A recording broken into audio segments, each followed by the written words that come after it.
أهلا بيكم في مطبخ ليليان. النهاردة هنعمل مع بعض صينية بطاطس بيوريه محشية بالخضار، خفيفة وكريمي وحلوة قوي.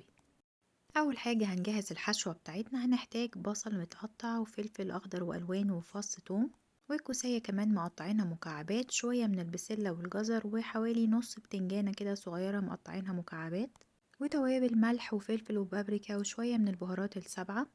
في الطاسة حطينا معلقتين من زيت الزيتون وحطينا البصل والفلفل والثوم، وطبعا في الوقت ده كنا بنسلق البطاطس. اول ما البصل بتاعنا دبل شوية حطينا البسلة والجزر وقلبناهم كده شوية، وبعد كده حطينا الكوسة والبتنجان وهنقعد نقلب لغاية ما يستووا تقريبا.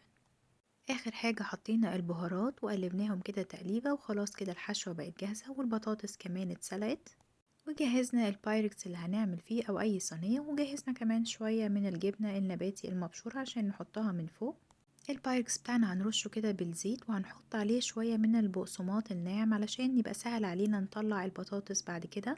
وعلى البطاطس المسلوقة هنحط معلقة من زيت الزيتون وملح وكمون وفلفل اسود وشوية من الثوم والبصل الباودر، ونهرس البطاطس بتاعتنا كويس ونحط نص الكمية في البايركس ونسويها كويس. وبعد كده نحط الحشوة بتاعتنا واخر جزء من البطاطس، واخر حاجة هنحط الجبنة على الوش.